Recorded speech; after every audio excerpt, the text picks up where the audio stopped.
Book of Hours has been there for you during the most challenging times of our lives.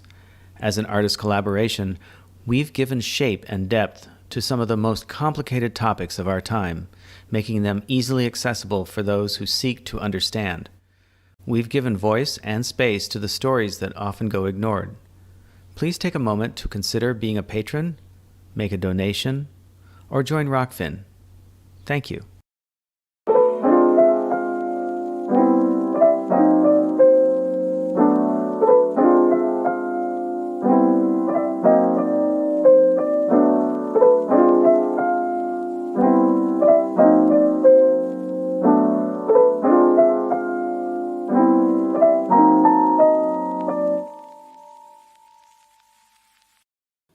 Hello, hi.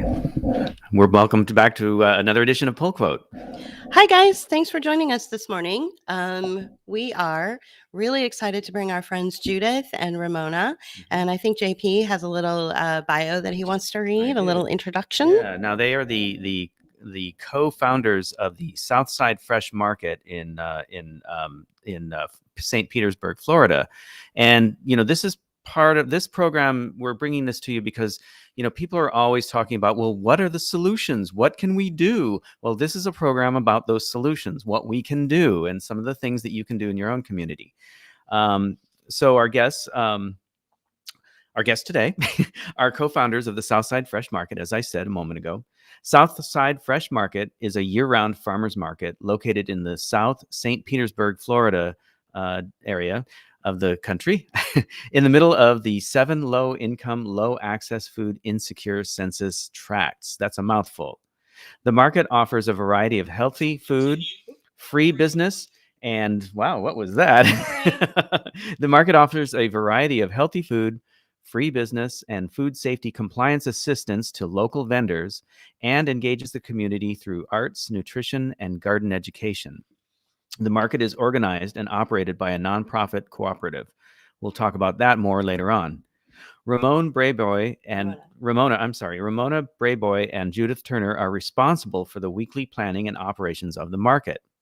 Ramona Brayboy is a third-generation native in the south side of St. Petersburg, Florida, and the visionary and co-founder of Southside Fresh Market.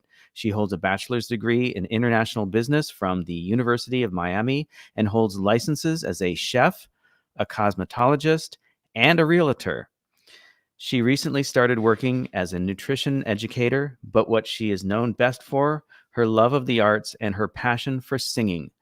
Judith Turner is a former construction company owner and currently a cooperative business developer.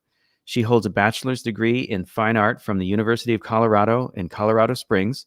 She is a veteran, a state-certified building contractor, and holds additional licenses in property inspections, air quality assessment, air quality assessment remediation, lead abatement, and is an OSHA 30 certified. After entering the nonprofit world, she very quickly discovered the role of impact investing and the use of public-private partnerships to maintain poverty and extract wealth from poor communities through the use of nonprofits. She helped us produce our video, Co-Optation. Welcome to Pullquote, Ramona and Judith. And let me find you. Hello, there you are. That was a mouthful.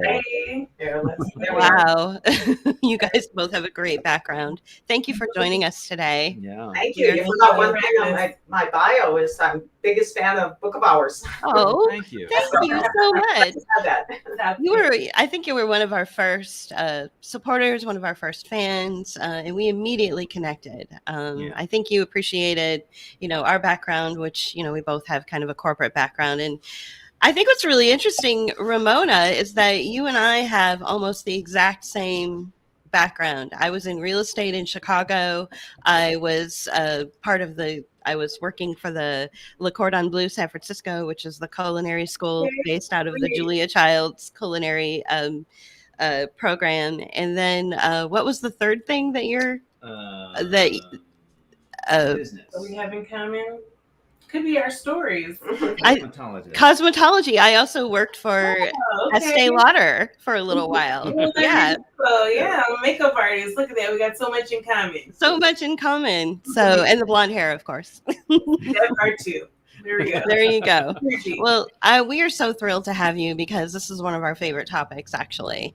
And it's crucial because no matter where we are historically, these kinds of programs and, public-private partnerships seem to be growing like a cancer all throughout the world, and especially in the United States. And so let's get into it. Let's talk about that. Okay. Yeah. I don't have any pre-planned questions, so let's start with basically how you guys started the market, because I think that's one of the most important things to think about, and then also we'll come back to the idea of it being a nonprofit cooperative. So, anyone want to field that? Yeah, I'll start with the establishment of Florida Seed. So I came out of the private sector. I had my own business for many years as a building contractor, and I just came to a point where I wanted to do something different, and a lot of activism was starting a few years ago because of,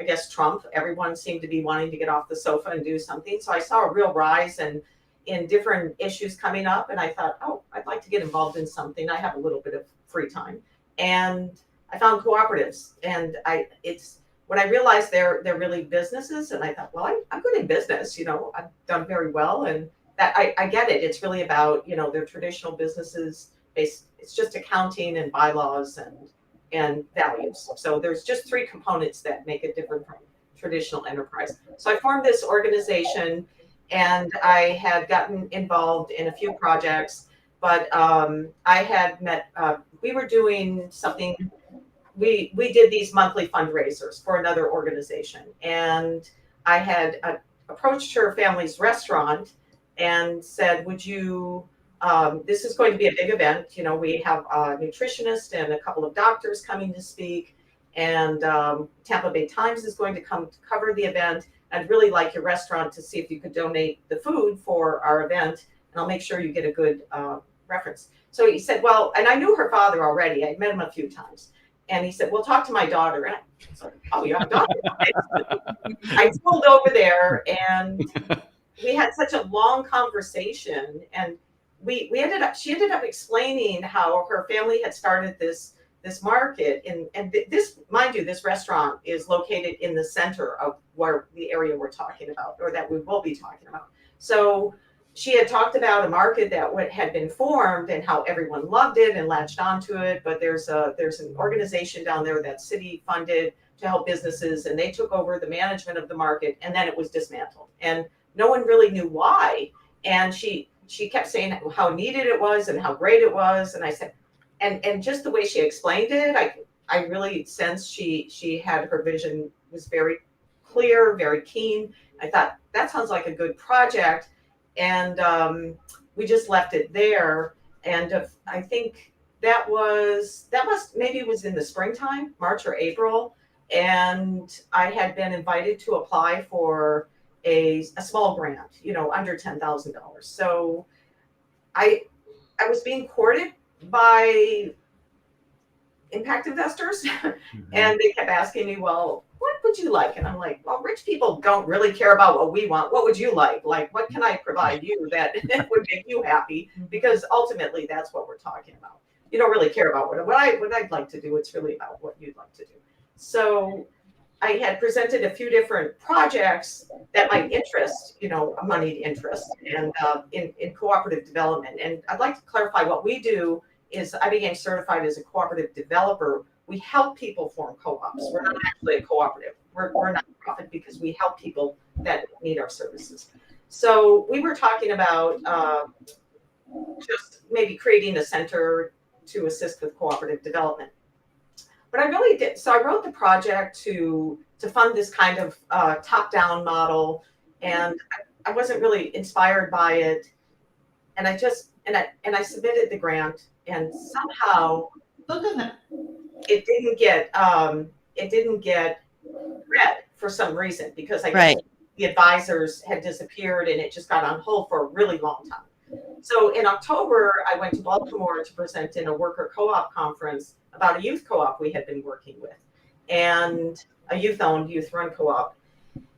And there, with all the conversations, the whole conversation really revolved around like change. Really, this whole top-down cooperative development method is wrong. It really doesn't get buy-in from the stakeholders, from the workers or for the people that, it kind of loads them up with a lot of debt. And co-ops really have to come from the ground up. That conversation was so prevalent. I just flew home on a Sunday night and I said, I'm going to rewrite this proposal for the market, because I thought that is the perfect project, and I was so inspired by it. I had months to think about it. And it turns out the grant was going to be reviewed like at noon on Monday. So I rewrote it and I submitted it at noon. Like it was just in the nick of time. Wow. It was sort of a rushed thing, but they weren't asking too much because it was a small project. So to our surprise, they said we were selected. I think, most of the nonprofits had received something. I think there were about 20 people invited to apply, and they were looking for small projects.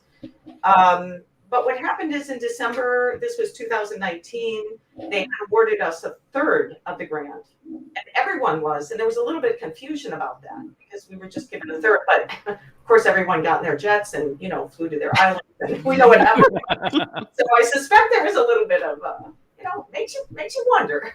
So I started collaborating with Ramona more often because I decided on committing to this project. And it seemed obvious because I had been clamoring to the city. I had multiple meetings with city council, the mayor, talking about food insecurity and, food deserts, that sexy term that we like to hear. But my banner wasn't food security. My banner was co-ops can fix that. Like, here, you have a problem and this is what can help fix it. So I'm not going to claim that banner of understanding, saying food insecurity is my issue. The solution is my issue. And it really fell on deaf ears. I did two presentations. Two presentations to city council, new business items to get them behind limited equity housing co-ops, which can truly solve affordable housing, and another presentation on why they should fund cooperative business development. And it just kind of like, oh yeah, that sounds really good. And they suggested some referrals, and then it just went nowhere and it disappeared. And no matter how annoying I became, it just went away. So I thought, all right, grassroots is the way to go. We swung back, and so the reason I saw this market as a valuable project is it addresses food insecurity in all the right ways, because you're creating healthy access and as well as vendor development. So within the area, so people are able to solve their own problems. So so we had got this fund. And what it was for initially, our initial purchase was for some equipment. So then we created presentations, and we were going to go to multiple organizations to get their buy-in. Like, would you like to partner with this? And originally we thought we would use it as a platform to lift this local grocery co-op I was working with, because there's a very well-defined protocol to develop a grocery co-op. And one thing you cannot do is open a market.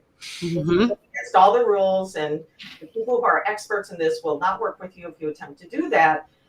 And I had attended a grocery co-op conference in, I think, spring of 2019, and I thought, I attended a class about vendor relations and this was presented by a large grocery co-op. There's all these established ones as well as new and up and coming to learn the process.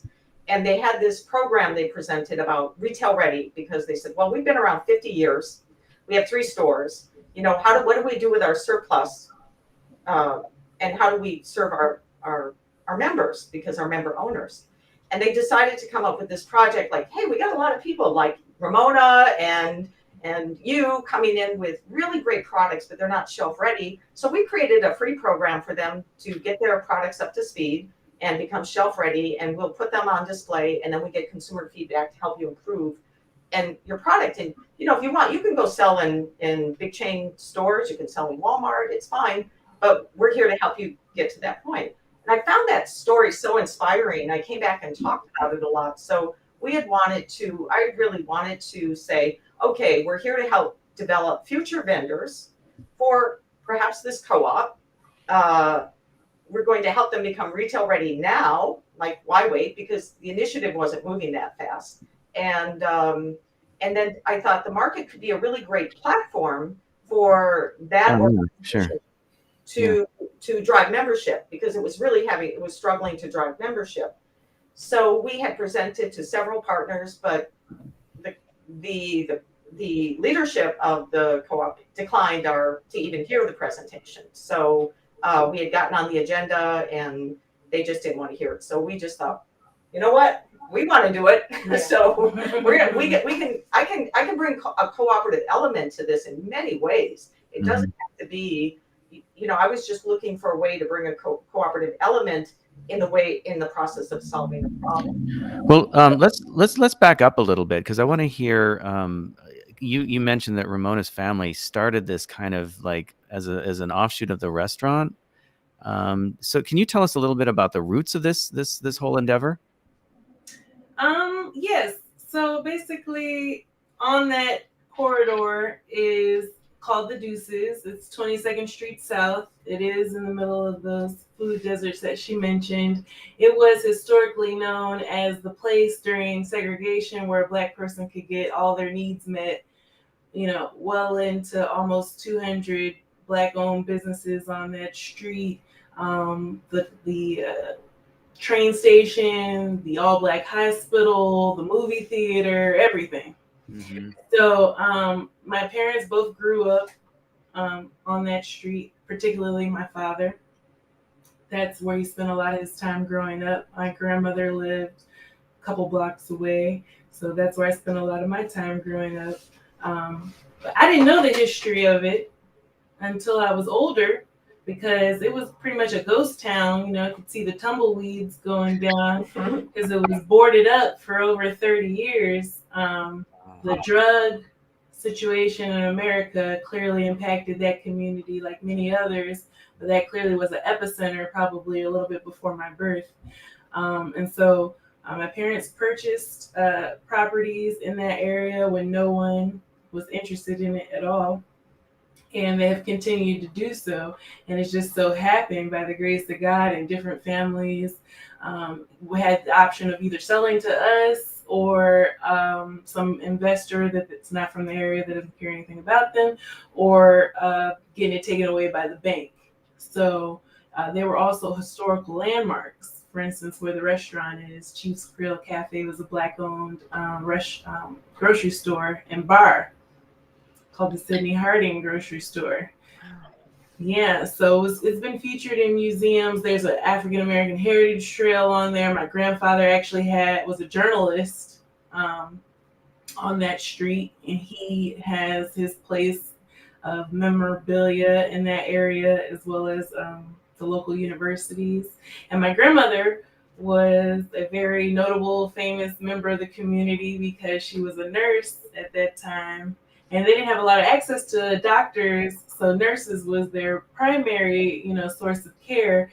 And so the all-Black hospital, John Ruth Health Clark Center, which is right down the street, is where she taught a lot of nurses and did a lot of nurse care. And she was a nurse in the area for many, many, many years. So the restaurant is in honor of her, because not only was she a nurse, that people came to her on the clock and off the clock, and featured, in historical books about St. Pete and South St. Pete, but she was very well known for her cooking.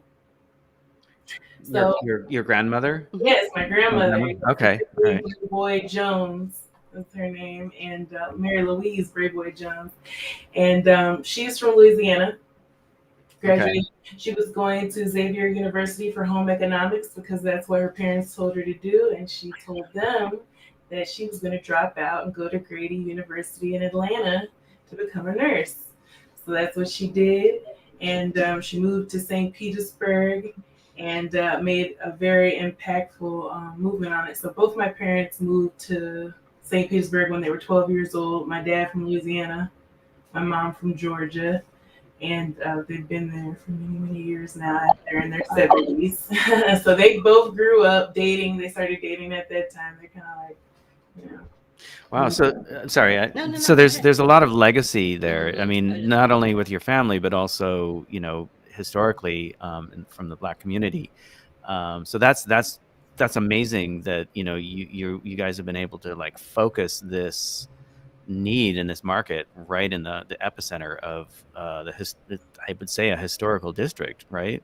Right. And my father's father, L.U. Brayboy, he was actually a mortician in that area. So they actually met helping out during Pearl Harbor in Hawaii. That's where my father was born. So, yeah, there's definitely a lot of history for us in that neighborhood. And I'm a born and raised St. Pete native, so South St. Pete in particular. And it's very clear the sides of South St. Pete. The integration didn't really ever happen. We just lost our business district. Got it. That Got happens it. a lot. For our listeners who have never heard the term, Judith, could you please just very briefly define food desert?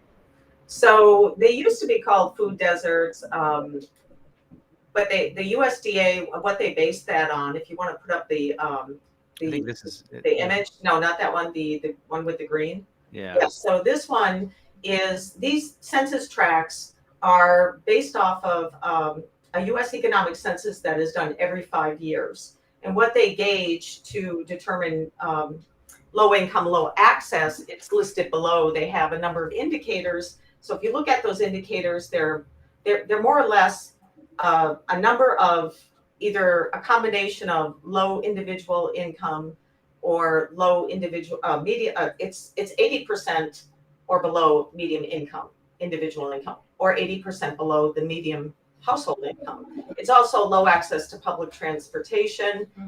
We have the lowest car ownership in the county in these census tracts. And also probably the most important is it's measured by the number of households that are more than a mile from, or a half mile from, a healthy food access. And we're talking about a full service grocery store. We're not talking about mini marts, that sell energy drinks and stale chips. So it's Right. basically access to healthy food. Right.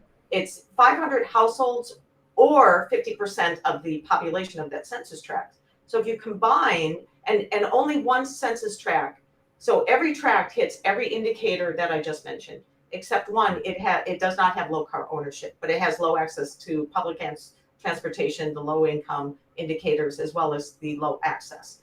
So these are updated every 5 years, and in 2015, only 2 of those tracts were there, and the other 5 were not.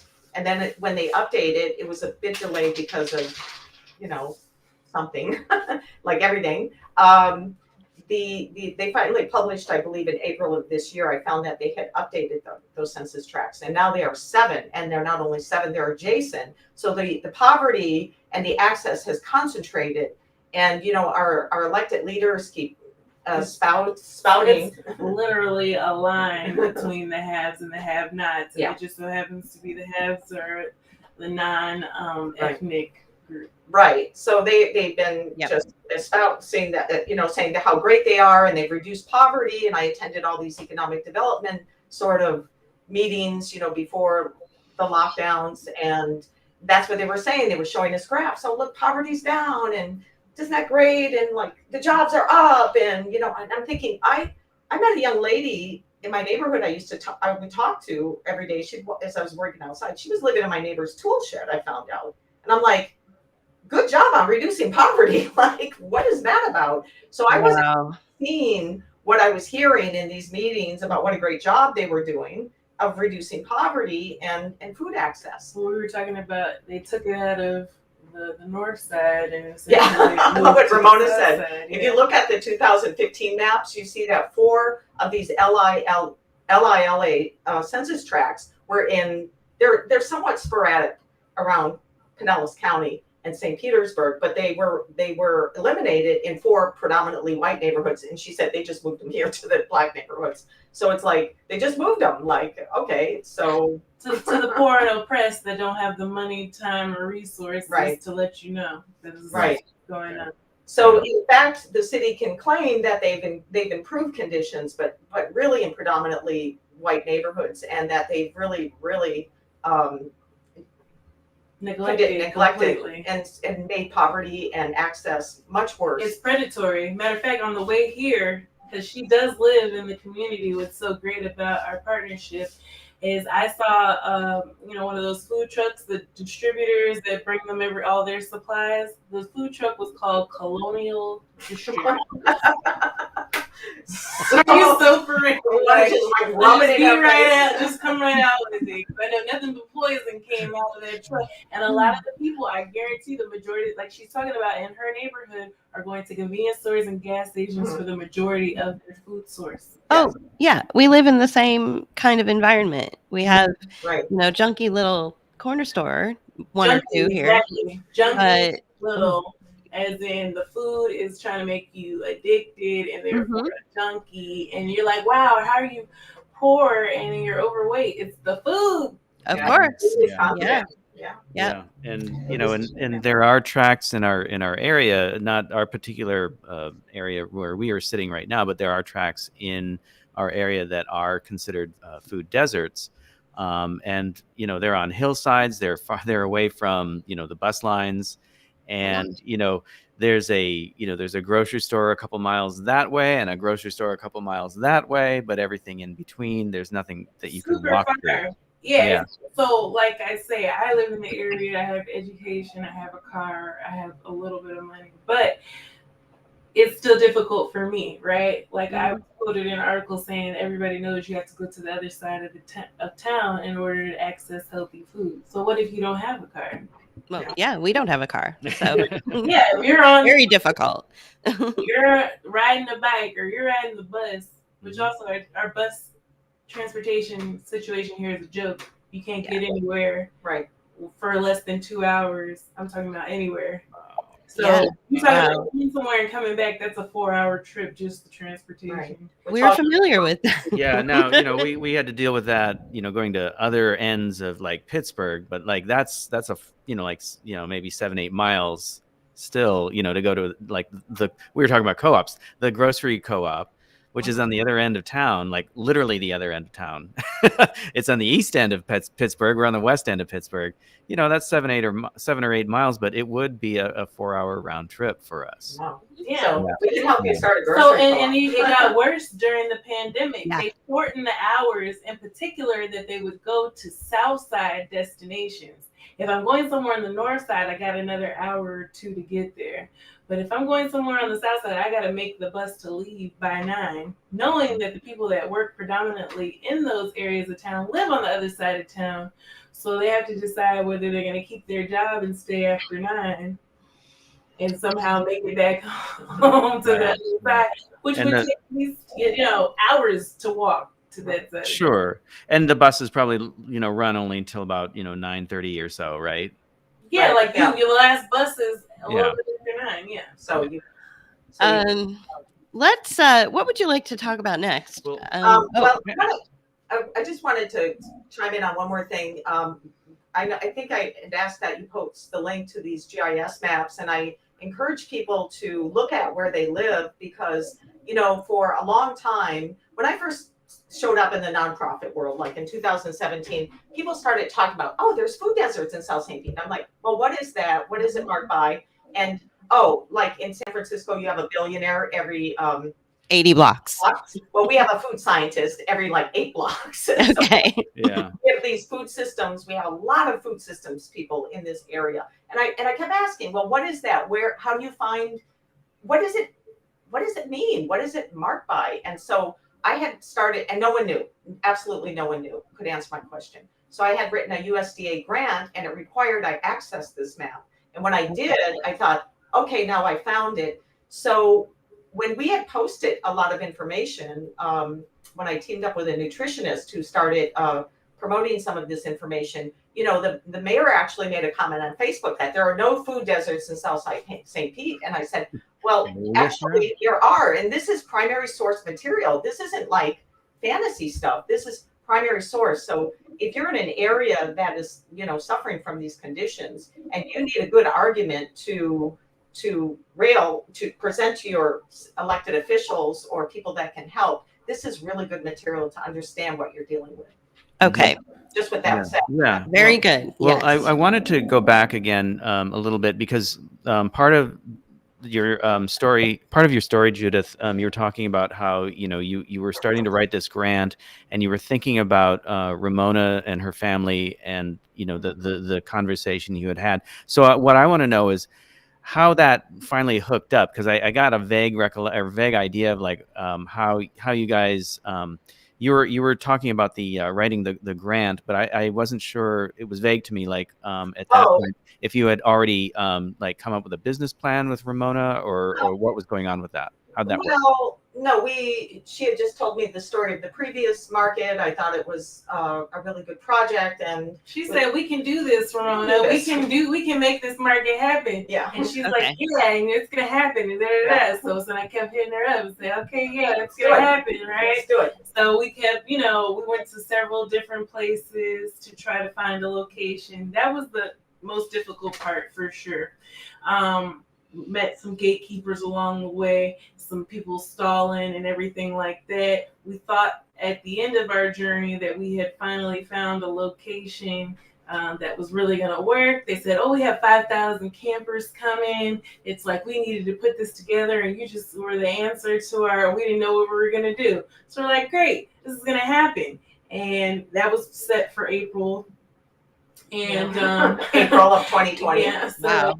So everything shut. Everything shut down, and there was no movement, no responses for a very long time. And that wasn't our first time at the rodeo with that situation. So I finally was like, you know what? My parents have this building that they just renovated during the pandemic in the same area as the restaurant, literally like across the street. It used to be a Black-owned mechanic shop. Now they have several Black entrepreneurs in there. They had a front yard space, that nobody was using. They had already created a garden before they got those tenants. They had planned on being like a kind of a community garden called the Dig, but they got tenants and they went ahead and rented it out, and that was that. So I said, "Hey," I'm like, "Judith, we need to make a presentation to my parents because they're very formal like that." Wow. We'll get anything away. You got to earn it. Yes. Right. So Right. we set it up. They agreed, and we put together the paperwork. We made the flyer for the cousin I hadn't even met before that lived in Georgia, who did a very good job. It was a very small space. I mean, we started with 3 vendors. Maybe 3 or 5. Yeah, and it expanded in a very short amount of time. It was a marvelous grand opening. We have live music, all sorts of food vendors, vegan vendors, which is like unheard of in South St. Pete. Wow. And That's amazing. I think that the story is something that we can all learn from, especially now as we are watching, these corporations encroach into our public spaces. And, we've already seen like a 40% decimation of the small business infrastructure. So how, I'm curious, in your community, how was this received? How did your community react to this collaboration and this newfound friendship?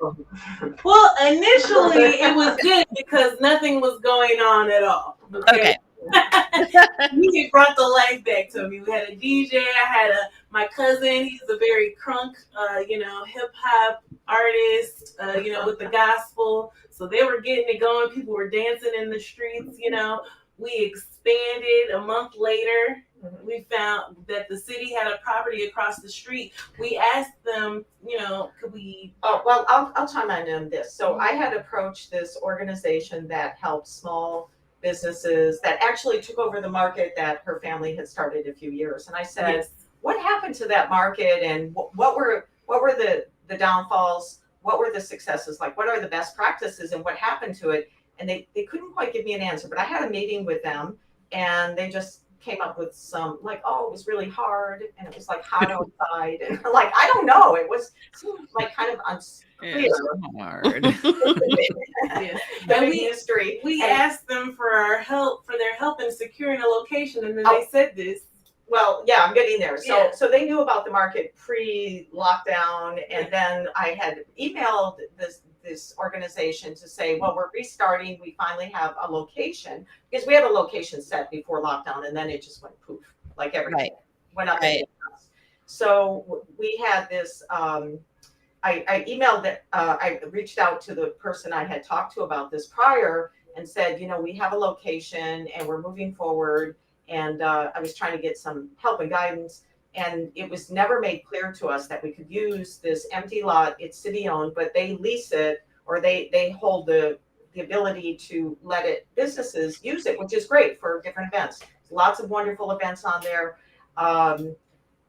So we weren't told that that we could use that. It was We were just told we couldn't park. Right. So she was trying to give me some help about where to get some overflow parking. And then finally, someone in the neighborhood told us that all we had to do was join that organization and we could ask for the use of And it. show some information and we could use it. But they never mentioned that. They never mentioned that. 2 years we've been looking for a location. Right. They never Okay. we could do that. So we finally found out on our own. So I'm like, oh, great. So I'm like, okay, problem solved. Let's just join the organization and build this relationship. So we were able to, but I felt it was very important to have an address. So we had this small lot that could maybe hold 10 to 15 vendors, like 10 comfortably, 10 a little bit, 15 tight.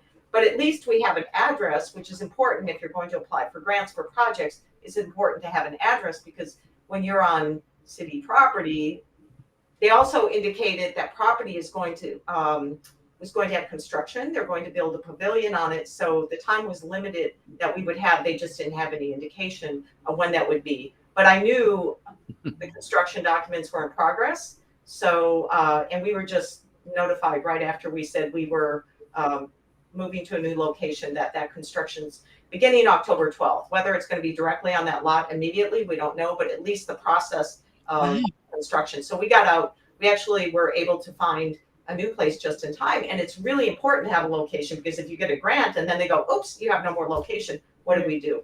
Right. So the community, that was our first kind of like, so I had let her know we were doing this, and immediately about a week or two after my email, a small little market popped up across the street in front of that organization. Oh, before that, don't forget that. Yeah, well, there was another market, but we had no contact with her. So, a month later, they made their own market across the street from us and didn't even say anything. Didn't tell us, didn't say, hey, Ramona, Just say, hey, by the way, we're starting to market across the street. Yeah, maybe you want to talk. And their fees are going to be like a quarter what you charge. It's only $5. Yeah, like we charge like 20 and we're going to charge $5, but. So, oh my God. So they're trying to undercut you. They're trying to undercut you and keep you from. So in answer to my question, it's kind of. Well, you got to understand are you talking about the communitarians or the real community? So we have two dialogues here because your video, like I kind of got that, but the more I started living through this process, is I'm like, I'm seeing this in living color right now. Right. So I had known when I got into nonprofits, I would start attending all these meetings, which were very exciting, people doing great stuff. And then eventually you begin to see that these are self-appointed kind of community leaders, with a capital U. And they decide who community is. We don't get to decide. Right. They truly decide. They've got their self-appointed leaders, like you said, right? Yes. So wow. Okay. So our reaction from that inner circle was not well received. So the market they had started, I actually saw it as a compliment because they started to fill up the sidewalk across the street. We were filling up this corner lot. Her family's restaurant is on the other corner, and then the third corner was this our anchor and our security to keep strong. So I thought, well, they're not food focused, and we are, and they wouldn't accept food vendors because you really have to be responsible for their compliance. And I think, with what they charge and the amount, I've never even seen that market is incorporated. I don't know that they're providing their own insurance because at $5, and if 2 or 3 people show up, how do you pay even your insurance, your general liability insurance, which is required to use those facilities? So I looked them up on Sunbiz. I couldn't find if that's an incorporated. It's called it has a name, and I looked it up and I can't find it. So I'm thinking, is that a city-sponsored group? Because it appears to be, but it's not actually documented. Right. So I don't. It has to be like a city initiative, or supporting, which is fine. I mean, it's fine, but they're not independent. As we are. So, and yeah, I'm getting back to JP's question, like in the last dialogue, like how did we start it? So I have, for 35 years, I've been in business as, I've been a woman trapped in a man's job. So I've had to become very self-sufficient, and so I'm a trans careerist. I'm like, a woman trapped in a man's job. So, what are your pronouns? I need a pronoun, really. You see the applications these days. It's like, yeah, I'm a trans careerist. I've had to become very good in business, very self-sufficient, because there really wasn't a lot of support. So I became an award-winning entrepreneur, and I really understand, the mind of the small business for a lot of reasons. But I thought I formed a nonprofit, which the cooperative development centers, there are about 40 in the nation. And so we incorporated as a 501c3. And I thought, well, Southside Fresh Market is a project and could become a DBA. And for now, while it's barely funded, and we're working, like we do this, it just with sweat equity at this point, but we believe in the project, and I know I can make it profitable and work. I just purchased a DBA, so the nonprofit owns a DBA. DDA? What That's a doing business as. Okay. So it can have its own identity. And in the future, I would hope that we transition to either vendor owned. I mean, I have many projects to make cooperative features involved in it, and it can be transferred. So I want the entity to have an independent video. We want to bring up Southside so people can see what you're talking about. Is that okay? Yeah, please. Yeah. So let's take a Do you have look. some photos? Let's take a You go under news. I think I have the gallery. You can see some of our vendors. So we created this. There you go. This was our opening day. It was great. Yeah. See, Ramona looks great in the purple hair. This is the last one was Gregory. He's been around for 40 years. He does vegan chicken to go. This guy right here? Yes, he has He's very popular. Very People popular. come just for him sometimes. Wow. People do, and believe me, he's and I'm really featuring vendors that have been very committed to what we're trying to do. I mean, they have they value what we're doing. They can make a lot of money elsewhere, but they're hanging in there with us. So our next, that's good. The next one after him was IOTB, and he makes plant-based products, which are amazing. I'm hooked on all of them. He's really advanced and also very committed. And then the next one is Anthony and Stephanie. He's got a master's degree in fitness. So when we were developing our community engagement, they suggested they wanted to do a fitness class at night and maybe a nighttime bike ride. So we'll do that maybe once a month or twice a month. Wow, that's great. His classes so far, and he sells the healthy juices. Oh, and his juices are amazing. Homemade juices, no added sugar. Oh, yeah.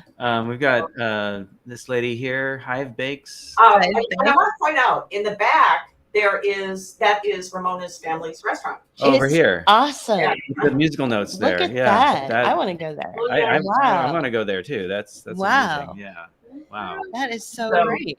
And Sandra had been worked in the bakery at Whole Foods for I think 5 years, and she is a well-trained baker, and she does amazing baking. She's an expert in cottage law, and she has volunteered to. She just became certified as a ServSafe teacher and proctor, because so many of our vendors need that certification, and it's $150 to take the class. But she said if we get 10 or 20 people, she will only charge $150. So we'll pay for that, and we can get a lot of people certified to get their businesses up and running. Wow, that's amazing. So here's somebody that looks familiar. Hey, Ramona.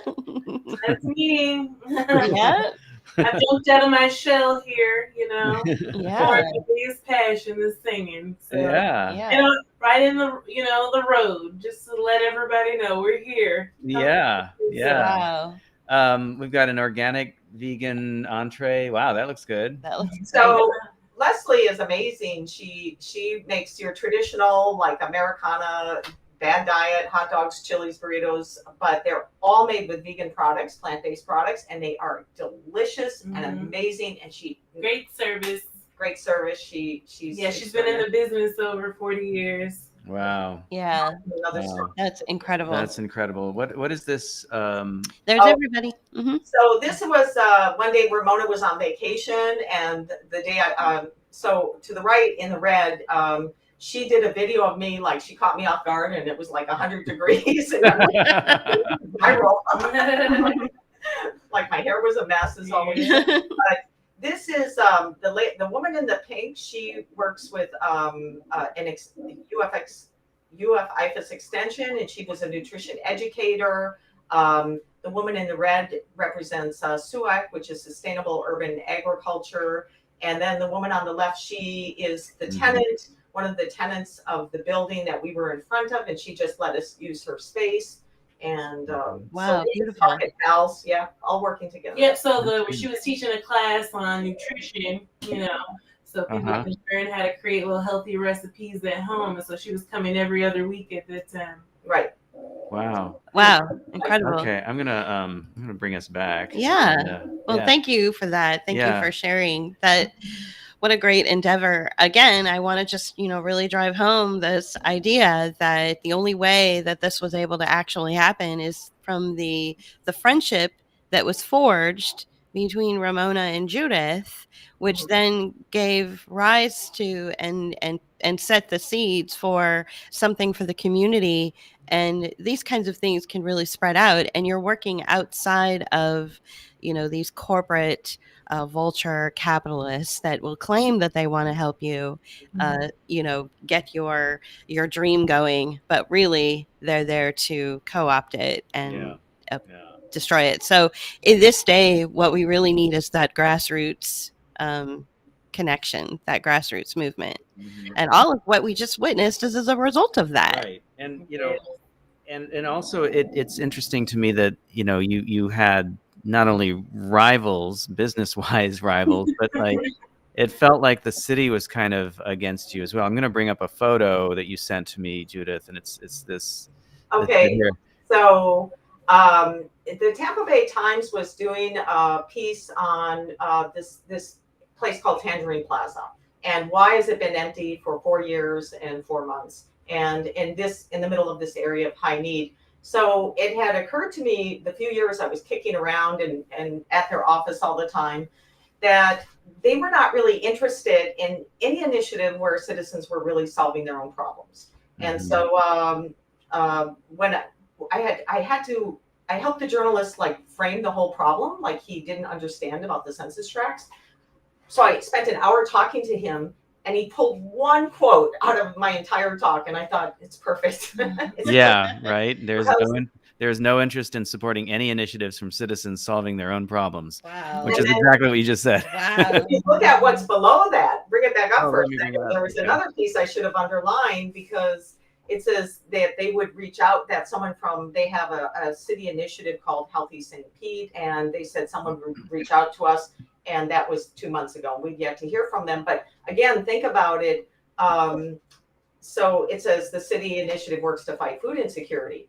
So you could through a range of projects. Right. So one day I was thinking, they really don't help people that are really trying to solve their own problems. And I noticed it, and I was feeling it. And then Juliana Romanello, our mutual friend, had posted a really interesting piece stating, with her usual primary sources underlined. Sure, yeah. For people, you think, all the cool stuff in your city comes from your neighbors and your friends. It doesn't. It's all really through a city initiative. These projects are, it was something to the effect, these projects are really formed by investors, foundations, the city. It really is not coming from you. Not And that from the community at all. that resonated with me so hard. And in fact, that had just come out that day, and someone made that little thing, and I said, "You're right." And I posted it, and it was Right there, and it made me realize why we're facing what we're facing. Why we're facing pushback, because they want to control the narrative, because then they can dismantle the market when it's not convenient for them, like they did the last time. They took over the project. Right. And then they announced that it was moving to an entire different location that was outside of their district completely, with the news, invited the news, had flyers, and didn't even tell the people who were hosting the event nor vending. wow.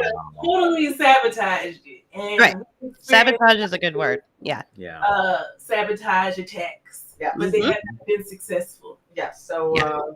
We've experienced that ourselves. I mean, we were telling you before we went on air that we had and we produced a little video about it too, and it was about there's an open lot across the street from us, and we started inviting neighbors to get their input, find out if they were interested in at least fixing up the lot to make it so that, because a lot of people use it to cut through to go to the bus, which is awesome, right? It takes time out of their walk to the bus, but it's also filled with garbage and weeds, choked out with weeds, and it's hard, and it's usually muddy in the wintertime, that kind of thing. So we brought our neighbors together to at least clean it up and put down. We got mulch, like lots and lots and lots of mulch dropped down to get it, and so we had neighbors help us, to keep the weeds down, but also make it, easier to walk through. And the neighbors helped out, and we were in the middle of that project when we got a call from one of our local municipal politicians who said, "You can't do that. You can't be doing that. That's not your property. You can't be," and it was like, oh, God. So, and we, at that point, we're still outsiders in this community. So we kind of like read the room and was like, well, maybe, we just need to back off a little bit. So unlike Ramona, we don't have a legacy name and, 16 generations behind us. We just moved here 3 years ago. So we were within the first couple of weeks that we were here, we had our house egged. So we were not welcome from the beginning, being a couple of San Franciscans moving into an opportunity zone, basically. So they felt really threatened by us, like we were going to gentrify, when the reality of it is that there are legacy names that live here in our community that could do exactly what you guys are doing, this great collaboration to give people an opportunity to realize their own dreams, right? All those people we just saw in those images, but unfortunately the legacy names around here aren't interested in doing that, so the community continues to downgrade. The language, yeah. Well, let me make something clear. The legacy has done me no justice No, in the process. Okay. It's not as though they're like, "Oh, that's Ramona. We know you. We grew up with you, or we've been seeing you around here being a businesswoman for many years. Let's be nice and invite you, or be nice or support you, or anything of that effect." No, that has not been the situation at all. No, So, and I've witnessed it firsthand. if anything, their knowledge of my last name gave me a bigger target. Oh, really? So the bucket of crabs phenomenon. Right. Yeah, it's like, how dare you?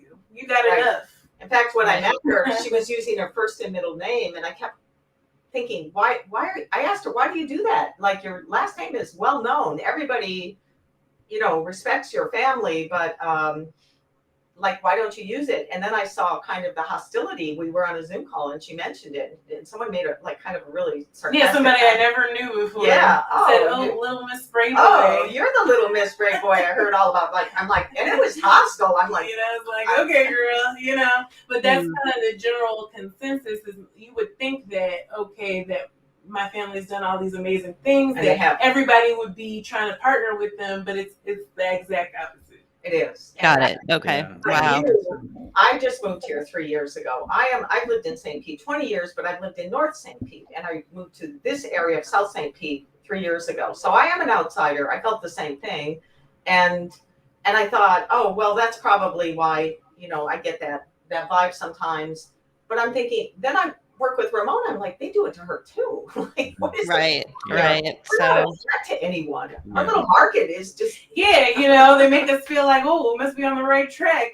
So, Well, thank you for saying that, because Yeah. one of the things that we wanted to talk about in this session, and we ran into walls, and we decided not to pursue and push through that. You, on the other hand, did. And what we're trying to, what we say in a lot of our audios, and what we try to do in some of our video work, is talk about, how it is you can do things with your neighbors or your community to get through all the stuff that's coming at us, and I like, that you guys took both a community and a business aspect to, get through that. Now, I know you're not to the other side yet, but you're getting there. And I really appreciate that. Yeah. I think it's a combination of, I didn't realize when I met Ramona, she was sort of facing the same thing I was in isolation. And I have very strong business and management skills. I'm good at detoxifying environments, as I mentioned. And she really understands what the community needs. And she really, like, people constantly say, this place has such a good vibe. It's a good vibe. And that's her. Like, she understands what feels good. And I understand just how to manage it. So it's a heavy lift for both of us, but it gives your life meaning. I was talking to a really nice gentleman. He retired. He's extremely comfortable. He said he's enjoying his retirement, but he's like, I'm still looking for something meaningful. And I'm like, I think, start a farmer's market in a food desert. It is meaningful. You feel like you can really help people. Yeah, we make it a safe place. It's a friendly environment, and I'm serious about that. Like, it's not about just having all the vendors that I can have. It's about quality vendors with quality product and who you can trust, that are good people. And so that goes with the performers, that goes with the people who work with us, all the way around, because it's important to have that. It's not many places you can say where you can feel safe and where your kids can come, and it's like a family environment. So a lot of people, they think they're coming for one thing and then they end up staying for another. We had one vendor, she's like, okay, I'm about to leave. She must have told me that 4 times. She stayed the whole day and then she became a vendor. Our customers say that they hang around. Like, we have like 10 or 15 vendors and they stay for like 4 or 5 hours and they're like, oh, it's a good vibe. I love it here. So I think it's building community, creating our own economy, learning how to associate our health, like, intangibly. You know what I'm saying? Because we're so domesticated as humans now. I'm like, what's that vegetable? Oh, it grew out of the ground. It looks like this leaf. Oh, I can just eat it, to know that we accepting SNAP and people can purchase edible plants with SNAP, be growing their own food, not being dependent on hot cooked food that's not healthy for you, that's everywhere in our community, everywhere you go. But being able to say, oh, someone talked to me about how I can make this smoothie, or I can make this trail mix, or how this is vegan food. It tastes just as good as the burger I was eating for more money. I could start eating this better. And so that's kind of like, we're trying to create a lifestyle change. So by expanding, not just being one day a week where we're saying, hey, we're helping you with the food apartheid at least one day a week, but on the convenience where it's daily, offerings, weekly offerings from your own people in your own community. And also to give ownership. So my big piece of this that I'm bringing is the management and building of this business. So you can find people, if you want to talk about ways to solve your problem, there are people who are just wired, they're very good in business. Find that person, because somebody's got to do the management and the organizational structure and keep everything compliant, because you will get pushback. People will come after you and try to catch you with a T not crossed or an I not dotted. So you need someone like that. You need someone who understands the need of the community, and you need land. I think that's our biggest asset, is the fact, I see that, the reason they control narratives is they keep buying up, the city keeps buying up the land and they're selling it off to investors. If you don't have land, you don't have a chance. And I'm not even saying we're going to win with the land. They might just still come after us, but you have to have land. It stops us from being pushed around. Yeah. That's one, and it's the only real estate, as you know, Julie, in this society. If you don't have land, they just be like, get out, Yep, that's exactly right.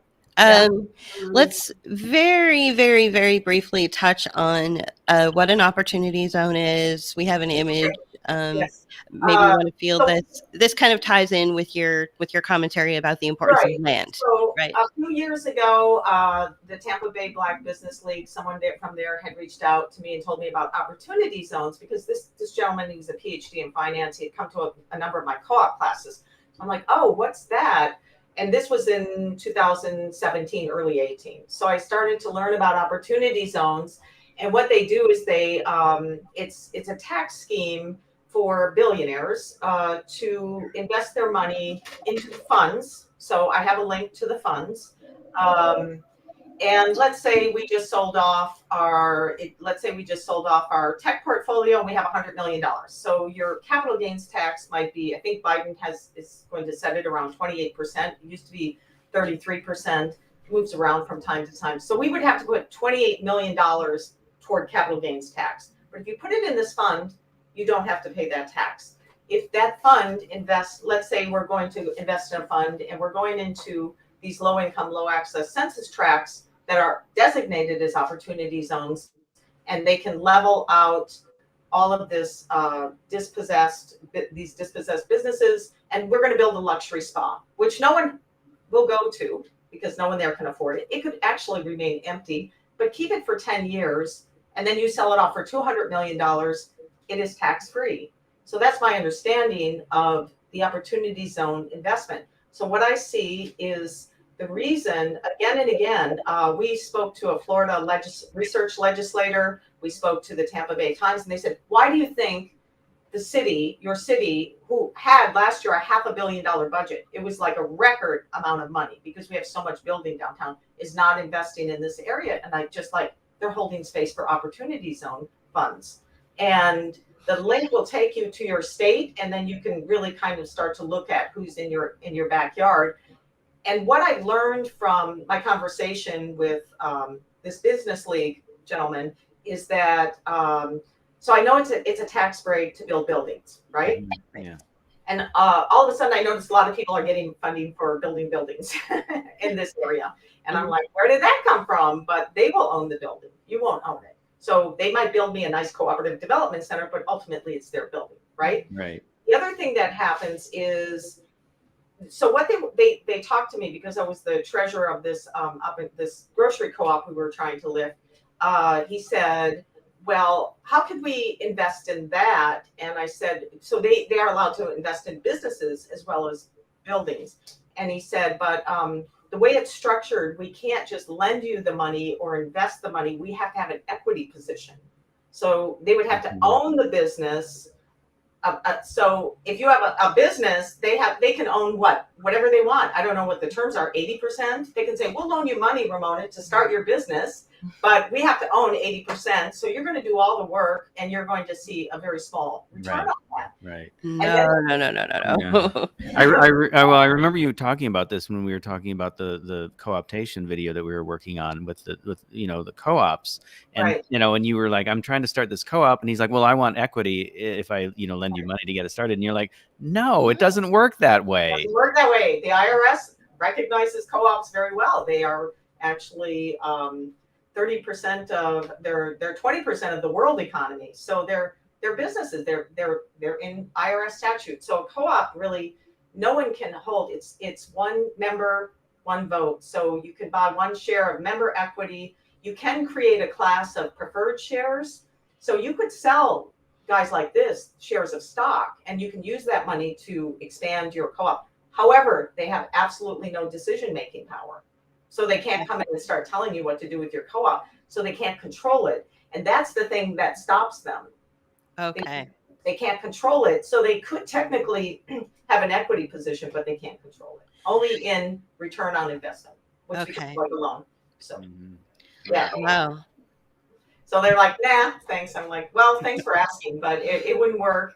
And that's why I love co-ops, because they really are kind of bulletproof from predatory investment. However, I do see them really, knocking on the door, trying to get in. Wow. Right. Well, and then we told the story about the Cincinnati, Cleveland, Evergreen in Cleveland. How, the impact investors kind of killed it. But I think that one actually was it was corrupted from the beginning, because they started a nonprofit to start a co-op, and the nonprofit kind of like oversaw so I guess what we were trying to illustrate is that if you have an influence from the outside that doesn't have any skin in the game, as it were, to make the co-op work, and they're just investing in it to get money out of it, it's not going to work. And so these impact investments are just trying to leverage the idea of a co-op and the idea of like, self running, organizations that workers own part of the business, and they get, basically they're getting a marketing campaign out of investing in your Exactly. co-op, right? That's top-down development that I was talking about Yeah. earlier. It's a model that's very well known and presented. However, what they did with that model was, just in a summary, is that they saw the problem, and we say, look, we have a problem, we need to employ people, and then they got anchor institutions to like load it up with $11 million. I guess maybe that's debt, and then they got they trained 100 workers, and then they would turn the business over to them, right? But then I'm wondering, well, did the workers end up with $11 million of that debt, and they'll never see profits off that? But now, hey, here's a company, it's got $11 million in debt, I'm going to give it to you. I don't know if that's oversimplifying, but it does seem like that could be a risk in those models. And the other thing is, like, we learn cooperatives form where the governments or the private sectors won't solve a problem. So if you need a grocery store, or you need a credit union, or you need a loan fund, there's many ways you can come together and solve the problem yourself. If you need jobs, you can form a worker-owned co-op and come together and solve a problem. It's when the private sector and governments won't do it. You can do it yourself. Very grassroots. So, yeah. The cooperative is not an address. It really is truly the commitment of its members. So that type of model has a problem with getting people to buy it. Okay. Yeah. Sorry. I just wanted to show this. This is our video that we were talking about. And Judith was instrumental in producing this video. So go back and watch it. Yeah. You can find it on all the places we have our video. So YouTube, Rockfin, Rumble. So yeah. I just really quickly, I want to go back to opportunity zones. So all of the things that you're warning about seem to really flourish in opportunity zones. I remember when I think even Ben Carson came to our little neighborhood and was extolling the great virtues of opportunity zones, and this whole, top down kind of bullshit approach, so everybody was excited and on board for being designated an opportunity zone right around the time we moved here, and we were appalled. We were just like, oh no, this isn't good for the community. There are no protections for people that live in the community. There are no protections. What did they you had talked about recently? They vacated public housing for renovation, right? So with almost no notice. Right. We're experiencing that here too. Yeah. There's a community projects, the most notorious one known in St. Pete, directly behind the restaurant, and they renovated them a couple years ago. And I always thought to myself, they're definitely not doing those for the poor people. One day they're going to tell them, you got to get out, and they're going to give it to somebody else. And that day recently came. A couple months ago, they got all the senior citizens out, and they gave everybody else about a month or two ago a voucher. You could only go in these specific zip codes with this certain amount of money. You got 30 days or it expires. You get back on the waiting list. Oh wow! And what's happening with those properties? It's they're gonna wait till it dies down and you're not thinking about it anymore. They're gonna renovate them some more, and they're gonna be luxury condominiums. That's right. Yeah. So in our area, they tore down a 53-year-old well-known diner in the Pittsburgh area, and replaced it with a housing authority building, so a government building. Wow. Yeah. That's a cheap way to. Yeah, and some other areas. Right, and they had the opportunity to put the restaurant in the bottom floor of the building, but they chose not to do that. The developer chose not to do that. That would have helped the community. Oh no, I've learned that any small thing that you were trying to do to empower the community, I said, teaching people how to eat healthy and how to grow their own food and how to be independent and have their own business and own their own land, that's considered revolutionary. And we are being treated as such, as, enemy of the state, a direct threat to the motives that they have in regards to the community. So, to get a little bit more into the services we're offering. So I had done a lot of research on farmers markets, and we have a very well established downtown market that's been a tremendous success. And with the growth of the city, they are, they're really accelerating. it turns out the woman who started that and ran that market for 20 years was the person who encouraged her mother to start the little market behind their restaurant. And she wasn't happy with the outcome either. But so I looked at their market for best practices and a few others, and I thought, well, there's all these markets that require a lot of experience. You have to have a lot of credentials. And coming from construction, I know I had to maintain 17 different credentials. Every year to 2 years, I had to renew them. So Wow. it's really hard. And then when you work with a subcontractor, you have to have all of their credentials and verify that they're up to date before you can even hire them. So it's a massive compliance project. What is the compliance that they're requiring? What kind of credentials? So what I found was, let's say you want to be incorporated. Number one, which is really easy to do. It only takes a few minutes. But if you're not incorporated, let's say someone buys your food and you're just selling it yourself, that someone gets sick, they can sue you and take your personal property because you don't have a corporate shield. So the corporate shield's really important. And then you need like a business tax receipt from the local, your local city. You need like certain types of insurance. You need like 2 or 3 different kinds of insurance. And then you need, okay, so on the business end, that would be like a basic start. There's a little bit more I could go into, but like basically you need that corporate shield. And then under food safety, you need Serve Safe if you're cooking food or preparing food, or if you're even making juices. You need certifications from the Department of Agriculture if you're working with raw produce. You need a business. It's like the ability to sell food in temporary markets like farmers markets. That one's truly expensive, and it's required. You can buy it for a weekend, a day, but it could be like $90 a day. I think it's about $460 for the year, which is a heavy lift for a small market. Yeah. So you need a number of food safety certifications, and that's been the biggest mystery for most of the vendors. So the business to me is really easy. I could sit down and have someone compliant in about a half an hour, right? Wow. I could get everybody like certified, boom, out the door. You are legal and protected, right? Right. I noticed, in our, sorry, I didn't mean to interrupt. No. In our intro, and this was in your bio that you sent us, that you're training some of the vendors on these compliance. You're giving assistance on it. So is that what you're doing? Like getting them to the point where they can be ready to go in the market? Right. So it follows that retail ready concept. And after things had reopened, a liaison to the foundation that gave us the initial grant said something like, well, you're only one of 3 projects out of 20 that really that is standing. Like everyone else was decimated. So she said, why don't you write for like right where you're at, a status update. The funder is coming in and ask for some funding. And she's like, retail ready is really great. So a third piece of what we're offering is this basic business food safety certifications, because we have a focus on food.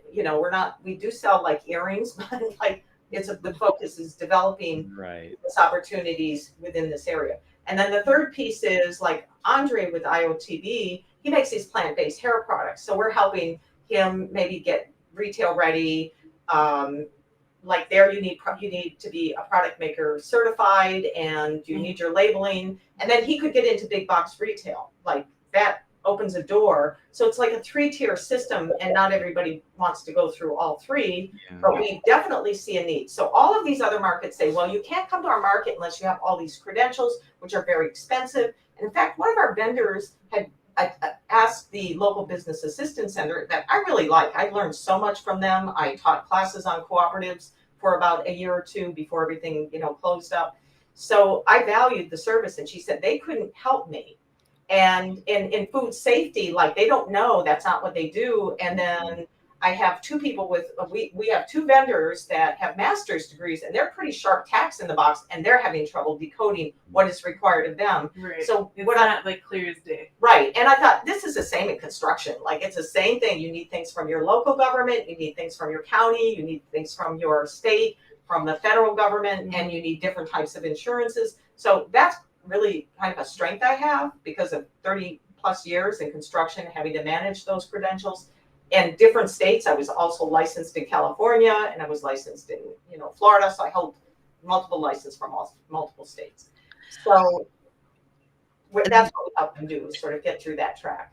Yeah, go ahead. This is really interesting because, we wanted to bring you on board to talk about, how to be that entrepreneurial spirit and start your own business. But now what I'm thinking is listening to you talk and how kind of complicated it is to actually start is we need a whole like new we need basically 15 million Judiths, to help people set up through, we're not common, but we're out there, and I think you can find people.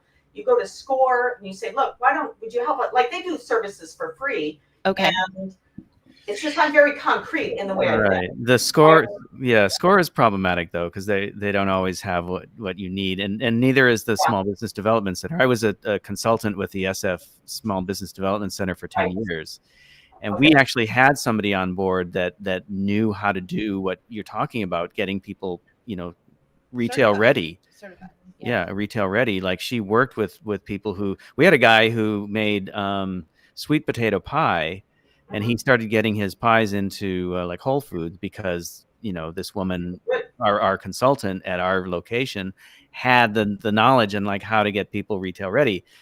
We had other people who were devoted specifically for restaurants because San Francisco, but I don't think you find that in all the locations. And I have to say that the SCORE in San Francisco wasn't as sharp as the SBDC.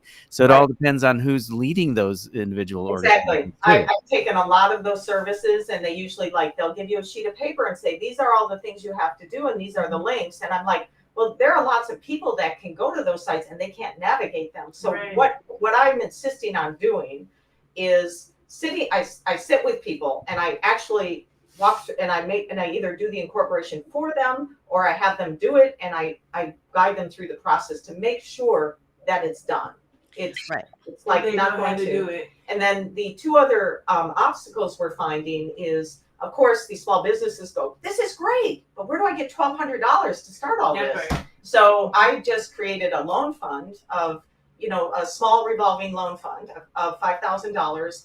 And I thought, all right, we could get like 5 vendors fully certified. Maybe some people can just need a little bit of that. They might need the whole ticket. And then the other challenge is getting vendors to work and stay in this area because and this I have to hit hard. They think there's no money down there to be made. Like there's lots of other places you're going to get high sales, and they're like, well, it's kind of dead down there and people are poor. Well, if you look at a feasibility study, I pulled a feasibility study the city had contracted in 2017. There's in the 2.5 mile radius that we're working in, which covers most of the 3 of the census tracts. Because if you look back at our map, we're right in the center of 3 tracts. There is $5 million a month being spent on food. Half of it is being spent on mini marts. So you think there's $3 million just in that small area going outside of that area. Not only that, we know that for every dollar you spend in a traditional grocery store, you create $1.32 in economic activity. So if you spend it at a farmer's market or co-op, it creates $1.61 in economic activity. So you're talking 29 cents more. Even if you use the small factor of 32 cents, $600,000 a month in economic activity is exiting. Wow. And what do the foundations fund? Food banks. I'm like, pantries, free food, because the one thing we have to buy and we don't have a choice is food. That is the strongest economy we should cling to. And it's stolen from us and broken. So my thing is, my issue is not only selling in those areas, because I see markets come and go in these areas, but a lot of times I ask the vendors, where are they from? And they're from outside the area. Right. So I have a commitment to prioritizing people that live within any of the 7 census tracts. Right. Because if you multiply what I just said, it's more like it's something like $2 or $3 million a month. If you combine all is leaving in economic activity, in addition to the several $million that's leaving in food sales. And that's what keeps these neighborhoods poor. So while food banks are noble and they feed hungry people, they do not solve hunger. They perpetuate poverty.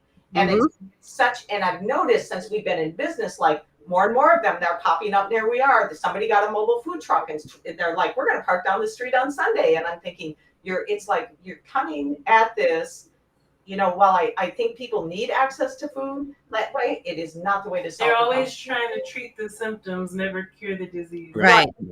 So we Okay. Yeah. advise and give assistance to people that live within that area because it keeps the dollars right there. I will help people that live outside of it, but the priority is to help people that live, because that way people truly, truly are solving their own problems from within.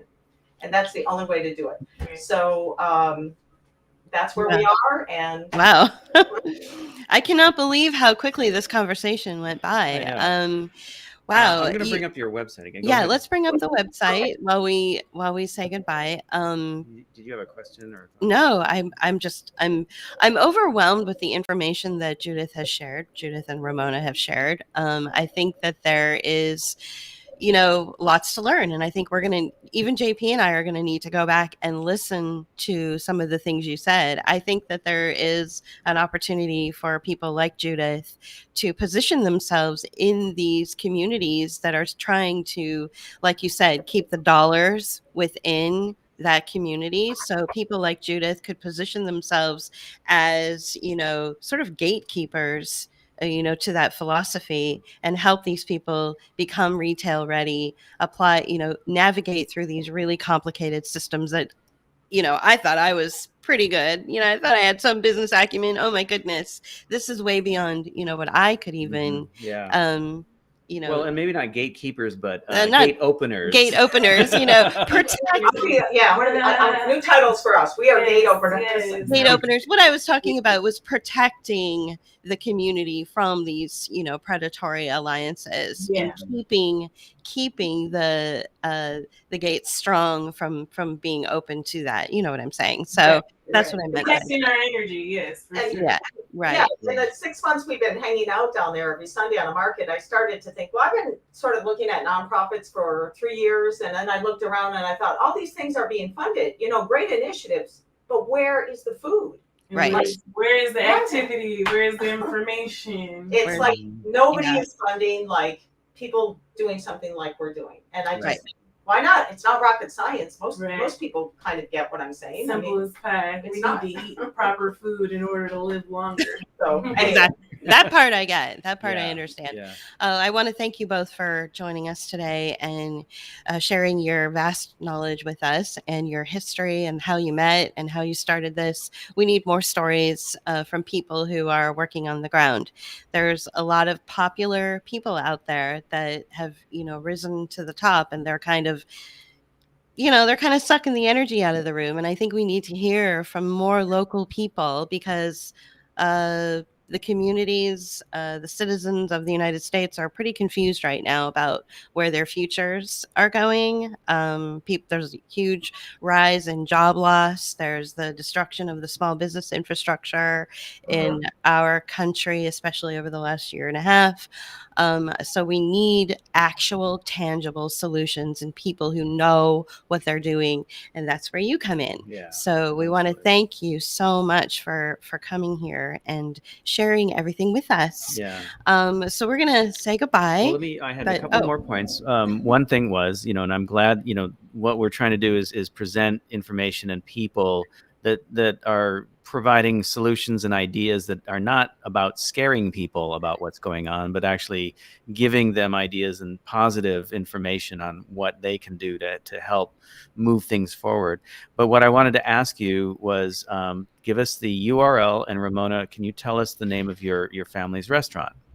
Yes, the URL is www.southsidefreshmarket.com. Okay. And yes, the family restaurant is called Chief's Creole Cafe, and you can find us on chiefscreole.com. That's ChiefsCreole. All right. All right. That's awesome. Supporters of what we're doing. Yeah. Yeah, they are sponsors. They let us have the land, so we couldn't do it without them. We greatly appreciate them. Our first housewarming event at the new location is going to be October 15th from 6 p.m. to 10 p.m. We're going to have couples massages and breath work and healthy food and local vendors. Wow. That's That amazing. sounds like so much fun. Yeah, Wow, it I'm really so jealous. does. I know, right? Yeah, I know. Well, thank you for Yeah. coming on to Pullquote and talking to us about, what you guys are up to, and this is really exciting. We're both, very, like you said, jealous about like, well, maybe we can drive. No. I know. Can you find a trip to visit? Yay! There you go. Right, Yeah, right, right. exactly. Well, we'll be right back with you. We're gonna put you back in the green room. We'll be right back while we say goodbye to our guests or Okay. our viewers. Yeah. All right. Thanks, guys. Bye-bye. All right. Well, so you ready for a road trip? Let's go to Florida. Yeah. Let's do it. Yeah. Well, we can relate to what they're talking about because we live in a community very, very similar, and it's been experiencing a lot of the same issues. And I think that all these things have been done deliberately, obviously, and these channels that people are put into, these ways that there are held in places either through behavioral forcing people into a certain behavior, which then hurts them in the long run, or economic tracks that people get forced into that keep them in their place. And these are the things that we're going to have to break out of, and the things that we talk about in our various videos. Right. And I think that, everything that Judith and Ramona talked about today, this kind of stuff needs to be shared with people who may live in communities where they're not really seeing evidence of that. I know a lot of our followers, live in communities where they don't see opportunity zones. These are not things that you ever come across. You don't live in them, but they are spreading out, and it is destroying the infrastructure of our country. And that nice little bucolic community that you live in could eventually turn into something unrecognizable to you. So this should be a cautionary tale, a warning shot for you. So I think that even though you might look at this informational video that we had with Ramona and Judith and say, oh, well, that doesn't really apply to me. It does. It does. And in one way or another, you might find that your way of life has to change drastically because of the economic beating that the middle class is continuing to take. So anyway, with that, let's talk about who's coming up next week. So next week, which is actually a week from tomorrow, on Thursday. On Thursday That is October 14th. We have Andrew Kaufman. So I think what we can do is pick his brain a little bit about the psychological effects that people are experiencing as a result of all of the propaganda that we can't seem to get away from. Okay, and that's going to be at 10 a.m. Right. So it's going to be a little earlier at 10 o'clock. And it's going to be on a Thursday. So that'll be Thursday. What was it? The 16th? October 14th. Okay. So a Thursday, right. And it'll be a 10 a.m. show. Dr. Andy Kaufman and Andrew. Well, his friends call him Dr. Andy. So yeah, we're not there yet, I guess. Right. Well, we can maybe say that after the interview. Right. And then after that, go ahead. Oh, right. So please join us for that. That's next Thursday. And then after that, we will have Kevin Jenkins on the show as well. And then we will. Kevin is going to cover some of the same things that we've been talking about today too. So yeah. Right. Yeah. So that'll be a nice way to round out our Pullquote, our season of Pullquote, and then we'll start pulling in guests for the next season. So thank you for joining today. Please don't forget to join us next Thursday. Please reach out to Southside Fresh Markets, show your support. Please follow Judith Turner. She's on Facebook, and she has a wealth of knowledge to share. So thank you again for joining today, guys. All right. Bye-bye. Bye-bye. Book of Hours are artists here to empower and embolden your response to the constant negative sound bites that attack your news and social media feeds. In order to continue making the video essays and art you've come to enjoy, we need your support. Make a one-time donation or become a patron. Thank you.